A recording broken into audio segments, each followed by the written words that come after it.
Shalom, apa kabar saudara-saudara yang dikasihi Tuhan? Kita bertemu kembali di dalam ibadah online minggu ini. Sebelum kita datang kepada Tuhan untuk berdoa, biarlah hati kita senantiasa memuji kebesaran Tuhan, karena Tuhan adalah besar dan patut ditinggikan.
Engkau Tuhan yang baik, Tuhan yang ajaib, Tuhan yang menyelamatkan kami. Terima kasih Tuhan untuk kekuatan, kesehatan yang Tuhan berikan di dalam kehidupan kami. Nafas hidup kehidupan yang Tuhan berikan kepada kami sampai hari ini. Kami bersyukur ya Tuhan.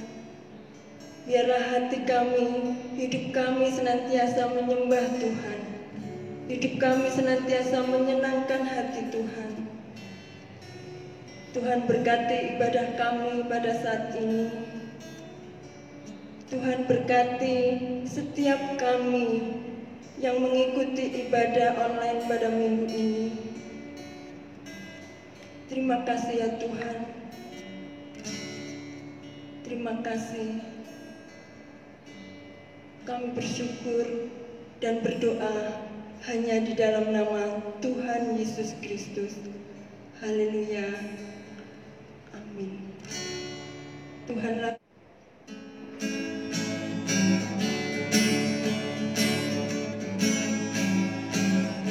bahwa Tuhan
Saudara, firman Tuhan adalah makanan untuk menguatkan, cahaya untuk menuntun, pedang untuk berperang, dan cermin untuk kita berkaca.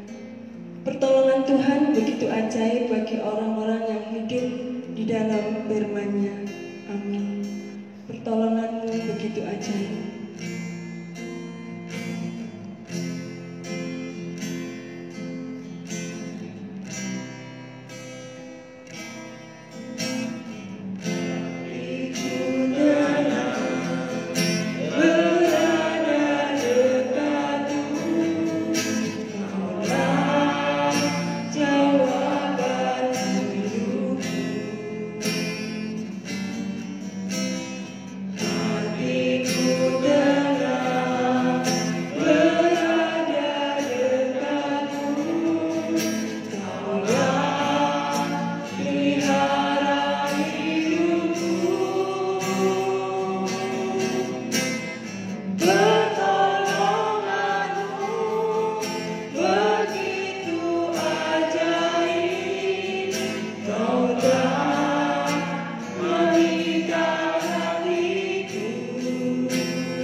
Berkati hamba-Mu yang akan menyampaikan kebenaran firman Tuhan. Urapi Tuhan dengan kuat kuasa Tuhan. Terima kasih Bapa di surga. Di dalam nama Tuhan Yesus Kristus kami berdoa. Haleluya. Amin. Firman Tuhan akan disampaikan oleh Bapak Gembala Sidang GPT Eklesia Jombang.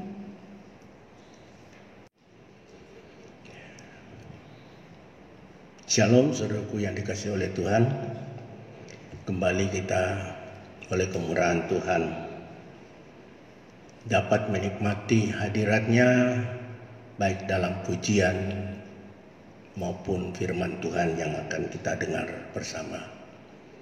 Biarlah hati-hati kita buka dengan rasa haus dan lapar akan kebenaran firman Tuhan, supaya firman Tuhan yang saya akan sampaikan menjadi berkat buat kita pada hari ini.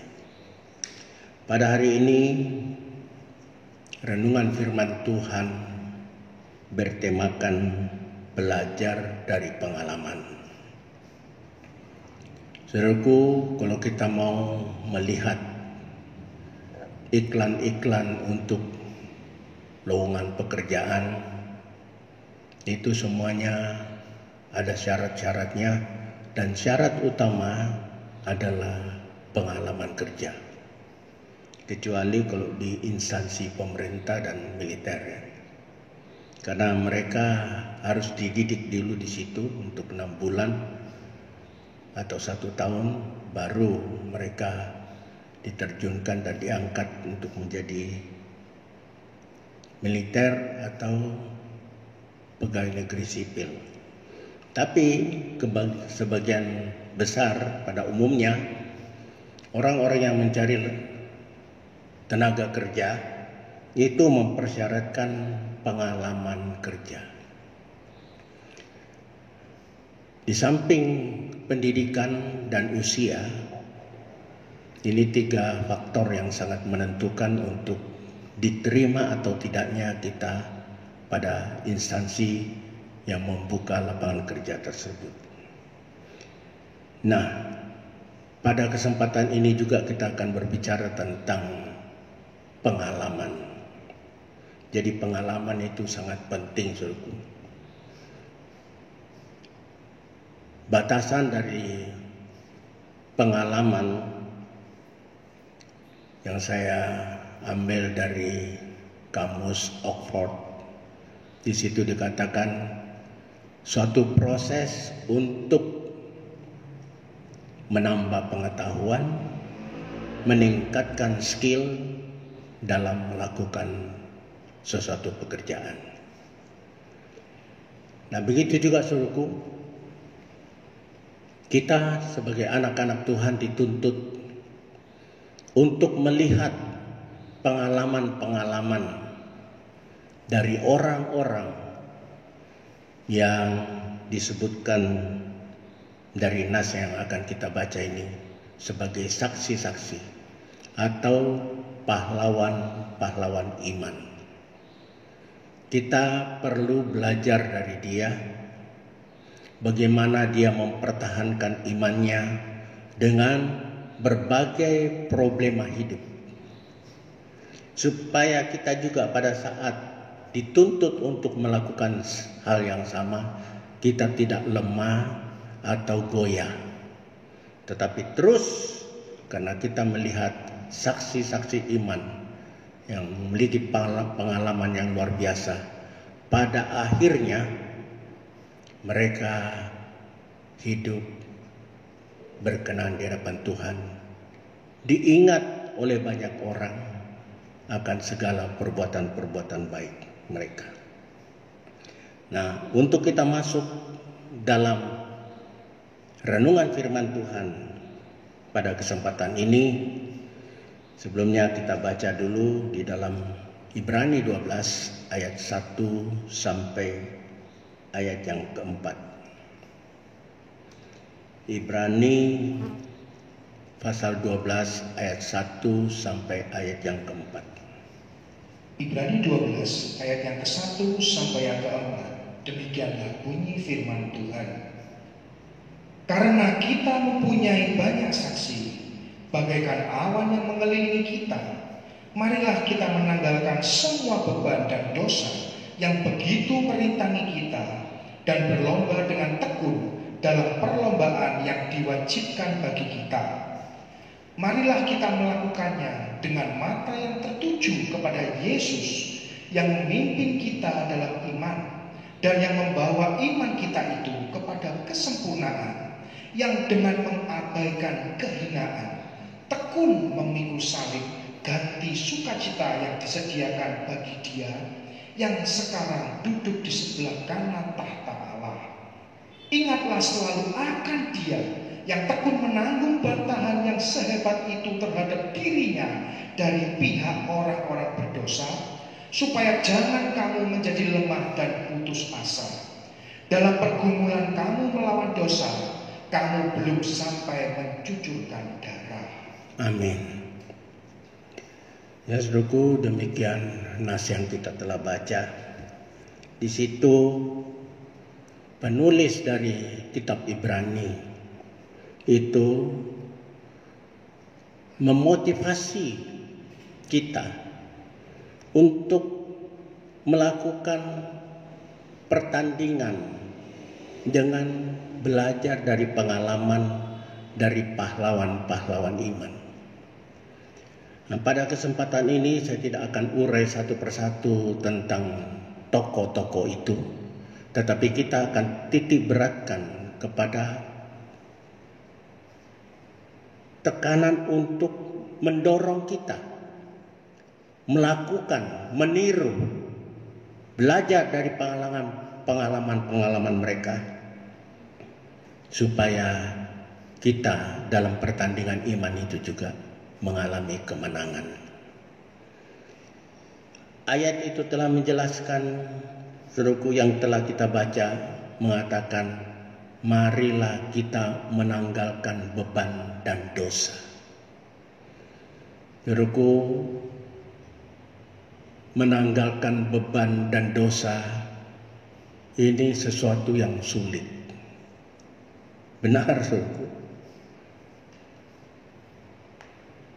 Kita sudah dibebaskan, kita sudah dimerdekakan oleh Tuhan melalui kematiannya dari dosa.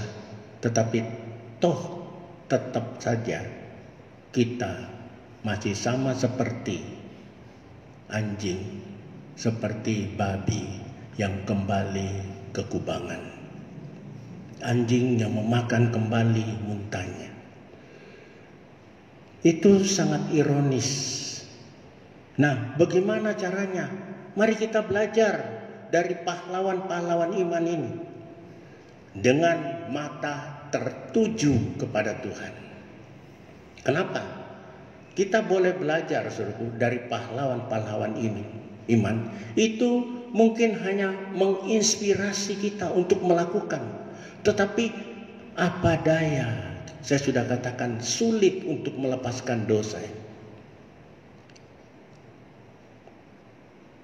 Kita sudah dimerdekakan, tetapi kita masih mau melakukan hal-hal yang tidak berkenan di hadapan Tuhan. Nah, bagaimana caranya? Inspirasi dari kesaksian-kesaksian para pahlawan iman itu tidak cukup. Itu sebabnya penulis dari kitab Ibrani mengatakan, mari mata kita tertuju kepada Tuhan Yesus. Ngapain Tuhan Yesus? Di situ dikatakan yang telah memimpin iman kita dan membawa iman kita kepada kesempurnaan. Saudaraku, ini luar biasa. Kalau iman kita, saudaraku, ya, iman kita ini dapat menjadi sempurna. Itu bukan karena usaha kita, hanya oleh anugerah Tuhan. Itu sebabnya, saudaraku, sekalipun banyak orang-orang martir-martir menginspirasi kita jatuh dan jatuh lagi. Tetapi kalau kita menatap siapa Dia, yaitu Tuhan Yesus yang telah memimpin iman kita kepada kesempurnaan, saudaraku, itu dosa itu mau tidak mau rontok. Mau tidak mau rontok dia. Nah, itu sebabnya perlu, saudaraku, setiap kita dalam pergumulan mempertahankan iman ini, mari mata tertuju kepada Tuhan. Apa? Waktu dia memimpin iman kita kepada iman yang sempurna, apa yang dia lakukan? Dia dinista, saudaraku. Dia dihina. Dia memikul salib. Kalau kita sudah melihat itu, saudaraku, kita akan geleng-geleng. Tuhan melengkapi firman Tuhan ini dengan secara tidak terduga. Beberapa menit yang lalu, sebelum saya turun, saya buka HP saya. Ternyata ada WA yang berkaitan dengan ini. Ada seorang suami istri berantem dengan istrinya. Suami istri berantem dengan istrinya. Karena berantem, mungkin istri karena emosi ngusir, akhirnya dia pergi. Dalam perjalanan beberapa hari tinggal di pinggir jalan, beberapa hari tidak makan, akhirnya dia merasa lapar. Nah, dia berdiri di depan satu restoran kecil. Kalau ada orang yang makan dan ada sisanya, mungkin dia dapat ambil untuk dia mengisi perutnya. Ternyata pemilik restoran itu bertanya, "Pak, mau makan? Mau pesan apa, Pak?" "Oh ya, saya kepingin makan tetapi nggak punya uang." "Oh ya, silakan masuk. Saya siapkan makanan gratis." Pada saat dia sedang makan. Pemilik restoran itu melihat begitu lahapnya dia mendekati. Waktu mendekati gitu menangis. Menangis. "Loh, kenapa kamu menangis?" Dia bilang, "Aduh, saya tidak menduga seorang yang belum pernah saya kenal memperhatikan kebutuhan saya, memberikan saya makan padahal saya tidak kenal. Saya nangis terharu oleh kebaikan Anda." "Loh, Bapak di mana?" "Enggak, saya sedang meninggalkan rumah karena ribut dengan istri." Terus pemilik restoran itu begini, "Pak, saya yang Bapak belum kenal memberikan makan. Bapak terharu, menangis sebagai ungkapan terima kasih. Bukankah istri Bapak, berapa tahun Bapak kawin dengan dia, sudah menyiapkan makanan, menjaga anak-anakmu? Kenapa engkau tidak menangis, berterima kasih sama dia?" Begitu juga saudaraku tentang ini. Tuhan Yesus memimpin iman kita kepada iman yang sempurna dengan menanggung kehinaan, rela memikul salib. Tidakkah kita memikirkan begitu kasihnya kepada kita sehingga kita mau kembali bertanya pada Tuhan, apa yang patut aku lakukan untuk membalas kebaikan? Mari saudaraku, di tengah-tengah virus seperti ini, jangan kita, kesempatan nih Om. Jadi ada bahan untuk kambing hitam. Saudaraku, saya katakan ini waktu-waktu yang saudaraku, waktu-waktu tanda-tanda di mana Tuhan menyatakan kepada kita bahwa akhir zaman semakin dekat. Masihkah kita main-main dengan mengiring Tuhan? Ayo kita semakin setia, semakin. Bagaimana kita bisa belajar dari orang itu? Kalau kepada Tuhan Yesus saja kita tidak hormat, kepada korbannya saja kita tidak pernah merenungkan begitu baiknya Tuhan Yesus. Kita melihat di bagian kedua, ya saudara, di situ dikatakan dia itu memikul salib untuk membuat imanmu itu dipimpin menuju ke kesempurnaan. Iman yang sempurna itu bukan oleh kita, saudara, Tuhan memang izinkan permasalahan-permasalahan hidup, dan Dia bimbing kita. Kalau kita dengan kekuatan sendiri, pasti kita tinggalkan Tuhan. Berapa lama, berapa banyak orang-orang yang katanya pastor, pendeta, meninggalkan pekerjaan Tuhan dan mencaci maki Alkitab. Karena apa? Tidak merasakan kasihnya Kristus, tidak pernah ingat kebaikan Tuhan. Ya, di situ di ayat yang ketiga, di situ marilah kita melakukannya dengan mata tertuju kepada Kristus. Dan ayat yang ketiga, ingatlah selalu akan Dia. Mata tertuju dan ingatlah selalu akan Dia. Apa? Salib yang Dia pikul. Mati di atas kayu salib. Demi si Amin, demi saya, demi saudara-saudara. Itu perlu kita renungkan, saudara. Sehingga kita ini pada saat mau menanggalkan dosa itu hal yang kecil. Kenapa? Iman kita sudah dipimpin, memimpin kita dari iman kepada iman yang sempurna. Mau tidak mau, saudaraku, ditawarin apapun, kita tidak mau. Ya, karena apa? Kita tahu bahwa kenikmatan dunia itu hanya sesaat. Tetapi kenikmatan surgawi itu kekal untuk selama-lamanya. Ini harus menjadi pemikiran bagi kita. Kita melihat, saudara, dari sisi kita. Ayo kita lihat.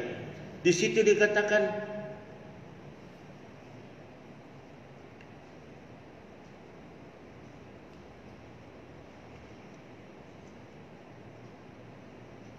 dalam pergumulan kita melawan dosa, kita belum mencurahkan darah.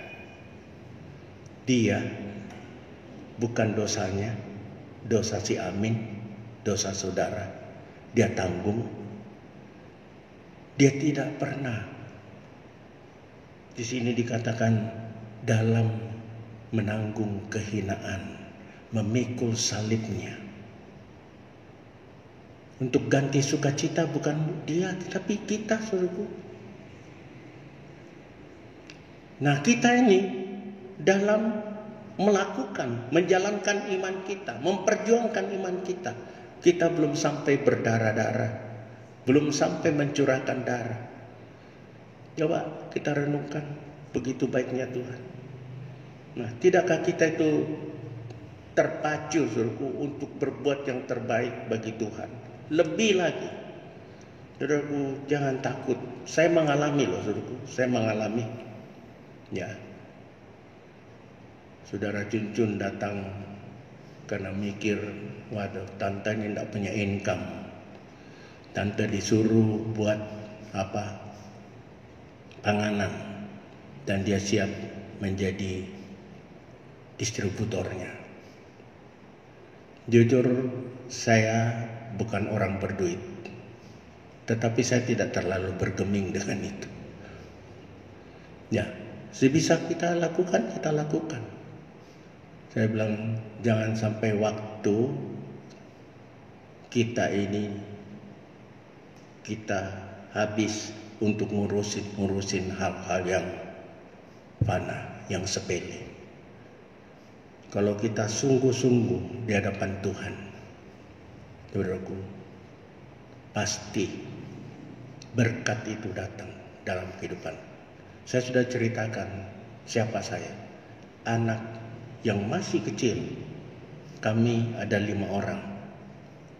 Ya, ditinggal mati papa dan mama. Diangkat sebagai anak angkat oleh adiknya mama, yang notabene mereka itu orang Islam. Ya, mereka juga bukan orang kaya. Itu sebabnya mama itu agak keras. Karena apa? Dia pikir tidak kaya, semuanya dari pihak dia. Jadi mama saya itu menggembleng kami. Dulunya saya pikir, saudaraku, wah, mama kejam. Ternyata saya melihat justru karena mama saya melakukan begitu, saya bisa ada seperti sekarang. Bayangkan, saudaraku, teman-teman kami di Ambon, itu di Tangsi militer ya, itu ketemu di Jakarta, ada yang jadi tukang copet, ada yang jadi supir truk, gini-gini. Dulu juga supir, tetapi pada akhirnya bisa sekolah, bisa sampai di perguruan tinggi. Siapa saya? Saya bukan membanggakan diri saya loh, saudara. Tapi saya mau katakan, begitu baiknya Tuhan. Kalau kita cinta akan Dia, Dia lebih lagi memperhatikan saudara dan saya. Itu sebabnya ayo kita jemaat, ya, maju terus. Nanti saudara, kalau tidak demikiannya menyesal. Dan penyesalan itu penyesalan yang tidak ada artinya. Sesal dahulu pendapatan, sesal kemudian tidak ada gunanya. Nah, kita melihat kita ini belum berdarah-darah. Kalau dalam mengiring Tuhan, menanggalkan dosa, itu kita belum berdarah-darah. Ya. Kemudian yang ketiga, perlombaan iman ini adalah wujud dari didikan Tuhan. Ya. Jadi Tuhan itu begitu baiknya mendidik kita, ya seperti yang saya katakan mama saya. Awalnya saya sampai berpikir, Tuhan, kenapa jahat sih Tuhan? Papa mama saya yang asli Tuhan panggil, padahal kami ini anak-anak sekolah minggu yang sangat setia, tidak pernah absen. Ternyata kalau saya tinggal sama papa mama saya yang asli, mungkin kami jadi anak-anak manja. Betul. Bagaimana orang-orang Toraja itu banyak tinggal di rumah.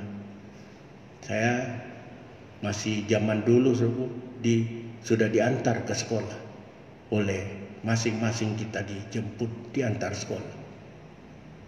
Betul, tidak pakai mobil, tapi pakai sepeda. Ya. Jadi kalau seandainya saya di situ, saya yakin saya tidak mungkin ada seperti saya ada sekarang. Ini oleh karena kebaikan Tuhan. Dia bawa saya. Nah ini kita juga begitu, suruhku. Tuhan ini mendidik kita. Ya. Coba saudara Joko tolong ayat yang kelima. Ibrani 12 ayat yang kelima. Demikianlah bunyi firman Tuhan. Dan sudah lupakah kamu akan nasihat yang berbicara kepada kamu seperti kepada anak-anak? Hai anakku, janganlah anggap enteng didikan Tuhan, dan janganlah putus asa apabila engkau diperingatkannya. Amin. Nah, kita melihat, saudaraku, didikan Tuhan itu supaya apa? Kita tidak putus asa. Ya. Coba kita di sekolah. Di sekolah, ya sekolah zaman sekarang gitu kan. Tahu-tahu saya tanya cucu saya, Jordan naik, padahal berapa bulan nggak sekolah tuh. Sekolah yang repot itu ibu, ya kan, ibu-ibu. Zaman sekarang ini yang repot ibu. Sebab apa? Melalui itu terus anak-anak mau dialog nggak bisa. Mama, papa yang ditanya. Tahu-tahu naik. Saya yakin ya, kualitas kalau begini terus, kualitas pendidikan ini tidak akan bermutu. Betul. Makanya saya sering kali tekankan sama Brian yang masih kuliah. Brian, sekolah bukan cari ijazah, tetapi pengetahuan, ya. Sehingga siapapun yang ngomong, kalau mau mengajak, kita bisa berikan masukan kepada mereka. Kalau kita cuma cari ijazah, banyak suruhku waktu saya pindah ke swasta, saya itu banyak merekrut sarjana-sarjana. Saya tanya, apa sih ilmu ekonomi? Itu paling pertanyaan yang dasar. Itu babak belur. Dalam hati saya, inilah sarjana zaman saya kira. Nah, kita ini dididik oleh Tuhan untuk memiliki kualitas iman yang sempurna. Jadi kalau ada masalah, suruhku periksa diri. Bagaimana saudara bisa periksa? Tadi Bu Wiwi memberikan analogi tentang firman Tuhan. Kaca, pelita, ya. Saudaraku, di dalam Amsal, kalau tidak salah 27 itu dikatakan roh Tuhan, roh manusia itu pelita Tuhan untuk menyelidiki batin kita. Jadi saudaraku, kalau roh kita ini mati, mana bisa menyala dia? Mana bisa jadi pelita? Kalau roh kita tidak ada firman Tuhan yang menjadi terang di dalam hidup kita, bagaimana kita bisa selidiki, introspeksi diri? Nggak bisa. Bisa-bisanya lain orang. Tapi kalau kita dipenuhi dengan firman Tuhan dan firman itu menjadi pelita yang dapat menyelidiki kehidupan kita, Tuhan pakai sebagai pelitanya untuk menyelidiki kehidupan kita, maka suruhku, kita itu tidak lebih banyak menunjuk orang, tetapi lebih banyak introspeksi diri. Ya, memang sulit untuk melakukan itu, tetapi mata tertuju kepada Tuhan dan ingat akan Dia. Dialah penolong. Saksi-saksi iman, martir-martir bisa menjadi saksi, bisa menjadi inspirator bagi kita melalui pengalamannya dalam mempertahankan iman. Tetapi mereka hanya sekedar sampai di situ. Tuhan Yesuslah yang memampukan kita untuk melakukan itu semua. Terus yang ketiga, alasan kenapa kita ini harus melihat kepada Tuhan, ya. Dan pada saat kita melihat ke Tuhan itu, kita akan introspeksi kehidupan kita. Kita akan melihat kehidupan kita. Tadi dikatakan dalam mengikuti perlombaan iman, itu kita belum berdarah-darah. Dalam melakukan perlombaan iman, itu adalah didikan. Untuk apa? Membuat kita kuat dalam perlombaan iman. Ini merupakan hajaran Tuhan, ya, karena kasih-Nya kepada kita sebagai anak.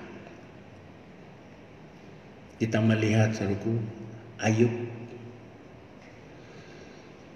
Tuhan sangat bangga. Hei, iblis, engkau melihat Ayub, orang yang takut akan Tuhan, hidup saleh, menjauh kejahatan dan jujur. Wah, kriteria yang luar biasa. Tetapi kenapa Tuhan masih hajar dia? Kalau kita baca seluruh Ayub, memang banyak hal-hal yang perlu. Salah satunya di ayat 3, pasal 3 ayat 25 kalau tidak salah. Di situ dikatakan, apa yang aku khawatirkan? Ternyata hidupnya ini khawatir. Dia itu memberikan persembahan, ya, kepada anak-anaknya yang pesta itu karena khawatir nanti Papa Tuhan Allah marah. Berikan persembahan. Pesta-pesta, jangan-jangan berbuat salah nanti Tuhan marah. Kekhawatirannya itu tanpa mendidik anak itu. Nah, Tuhan ambil semua. Jangan persalahkan Tuhan. Daripada anakmu mati binasa di dalam kekekalan, lebih baik saya ambil. Jadi suku yang dikasih oleh Tuhan, kalau kita mau baca hanya sepintas-lintas kita, pusi Tuhan tidak ngerti. Ada maksud Tuhan. Maksud Tuhan itu menghajar kita karena kita ini anaknya yang Dia kasihi. Ya, di ayat yang ke-6 tolong. Ibrani 12 ayat yang ke-6, demikianlah bunyi firman Tuhan. Karena Tuhan menghajar orang yang dikasihinya, dan Ia menyesah orang yang diakuinya sebagai anak. Amin. Jadi saudaraku, perlombaan iman itu memang berat. Pada minggu yang lalu, kalau saudara menyimak, saya sudah katakan pada saat kita mempertahankan iman kita, pada saat kita mau hidup kudus di hadapan Tuhan, kita menghadapi masalah. Masalahnya apa? Ini daging nih. Daging ini nggak senang. Ini yang berperang terus. Tapi jangan takut.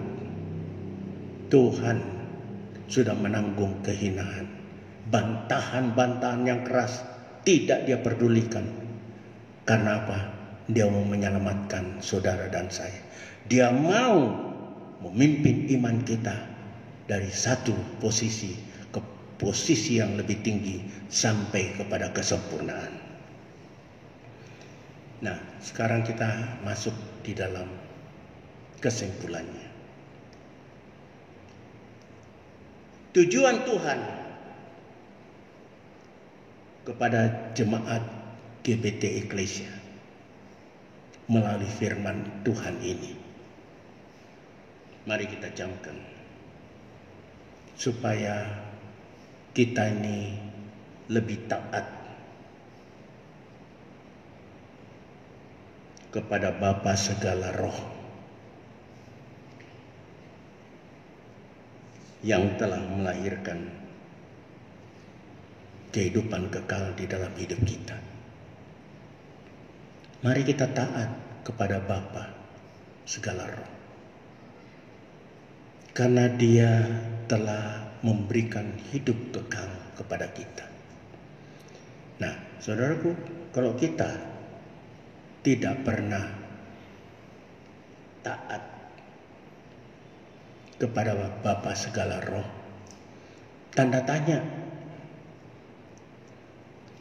Misalnya tahu-tahu si Beli ngomong, terima kasih Opa.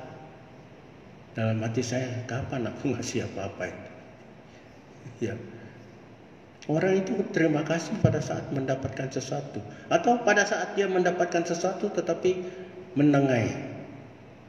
Wah, iki katanya orang Tionghoa apa? Wocengli ya. Dikasih tanpa terima kasih. Ini seruku pemberian itu yang Tuhan berikan kepada kita itu kekal. Hidup kekal Tuhan berikan. Mari kita taat kepada Bapa segala roh. Yang kedua, sadar bahwa pengalaman dalam mengikut Tuhan, yaitu mempertahankan iman kita, itu merupakan wujud didikan dari Tuhan. Kita harus sadar, wah ini aku lagi mendidik. Kita juga, saudaraku, ya seperti Billy waktu magang, wah pasti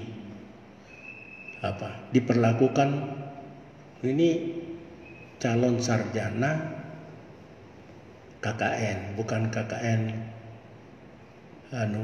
korupsi, nepotisme, itu bukan. KKN kuliah kerja nyata zaman saya dulu. Nah itu seringkali pada saat kita KKN di satu perusahaan atau satu lembaga, itu diperlakukan seperti tukang office boy ya, OB. Nah, kadang disuruh fotokopi nih, ini sini. Kita oke aja supaya bisa dapat kesempatan untuk riset lapangan, field riset, lihat bagaimana manajemen di dalam perusahaan ini. Gitu juga suruhku ya, kita ini dididik oleh Tuhan, sadar bahwa pengalaman mengikut Tuhan Yesus ini adalah bentuk didikan. Nah itu sebabnya suruhku, di dalam masa corona begini jangan kita ya kena ketakutan. Orang cari nasi aja kita mau kok keluar, masa ngurusin yang kekal, nggak mau datang ke gereja ngomong-ngomong.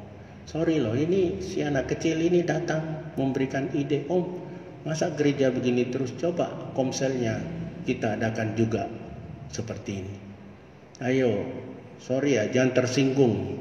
Tersinggung itu kekanak-kanakan. Ayo kita melalui apa yang saya katakan ini, mari kita action. Sebab keuntungan itu bukan di gereja ini, tetapi keuntungan ada di dalam diri kita masing-masing yang melayani Tuhan. Kita lihat pahlawan-pahlawan iman, ya, baik itu si Habel, dia mempersembahkan sampai dia mati masih bisa ngadu di hadapan Tuhan. Ya, itu dikatakan di situ. Keuntungan bagi dia. Begitu juga dengan yang lain. Henok bergaul dengan Tuhan 300, diangkat. Jadi jangan saudara berpikir tidak ada gunanya. Ada gunanya. Paling tidak untuk yang sekarang ini Tuhan akan ganti 100 kali ganda. Di hidup kekal kita akan mendapatkan posisi penting. Ya. Yang ketiga, fisik dan roh kita harus benar-benar mulia di mata Tuhan. Harus berkenan di hadapan Tuhan agar dapat menjadi pengikut Tuhan yang dapat menjadi kesaksian hidup bagi orang lain. Kiranya firman Tuhan ini memberkati kita semuanya. Amin. Mari kita tundukkan kepala. Terima kasih Bapa dalam sorga untuk firman Tuhan. Firman-Mu telah mengajar kami untuk belajar dari pengalaman para pahlawan iman yang rela menderita untuk mempertahankan iman, berlomba di dalam perlombaan yang diwajibkan. Tidak ada satupun di antara kami Tuhan yang lepas dari kewajiban untuk ikut di dalam perlombaan. Kami semuanya diwajibkan untuk melakukannya. Itu sebabnya di samping kami terinspirasi dan termotivasi dari saksi-saksi iman itu, kami juga patut melihat Tuhan, karena justru Tuhanlah yang akan memimpin kami, memimpin iman kami dari satu tempat ke tempat yang lebih tinggi sampai kepada kesempurnaannya. Kami perlu menyadari Tuhan bahwa melakukan ini belum sebanding dengan apa yang Tuhan telah lakukan untuk menyelamatkan kami. Kalau kami ikut di dalam perlombaan, kami belum sampai mencurahkan darah. Dan kami juga patut menyadari bahwa perlombaan ini justru untuk mendidik kami supaya kami tidak lemah, tetapi tetap kokoh, kuat di dalam Engkau. Begitu juga kami perlu menyadari bahwa kami dituntut untuk mengikuti perlombaan iman ini. Karena kami adalah warga kerajaan sorga, anak-anak-Mu yang Engkau telah tebus. Terima kasih, biarlah firman Tuhan yang telah kami dengarkan ini mendorong kami Tuhan untuk mengambil satu sikap mau ikut di dalam perlombaan yang wajib dengan menanggalkan beban dan dosa, mata tertuju kepada Tuhan dan selalu ingat akan kebaikan Tuhan, akan korban Tuhan dalam menebus kami yang sepatutnya masuk di dalam penghukuman yang kekal. Terima kasih Bapa dalam sorga. Saatnya hamba berdoa untuk saudara-saudara yang ambil bagian. Tuhan berkati mereka. Begitu juga yang di rumah tangga mereka senantiasa merindu untuk mendengar firman Tuhan, sebab Tuhan telah berkata bahwa satu kali kelak manusia akan lapar akan kebenaran. Biarlah pada masa kemurahan ini betul-betul kami gunakan untuk mengisi batin kami, roh kami dengan firman-Mu, supaya hidup ini semakin berkenan di hadapan Tuhan. Terima kasih Bapa, terima kasih. Hamba berdoa untuk bangsa dan negara. Tuhan pakai pemimpin-pemimpin kami, baik yang di eksekutif, legislatif maupun yudikatif, supaya ketiga lembaga tinggi negara ini bekerja bersama-sama untuk melahirkan kesejahteraan sosial bagi seluruh bangsa Indonesia.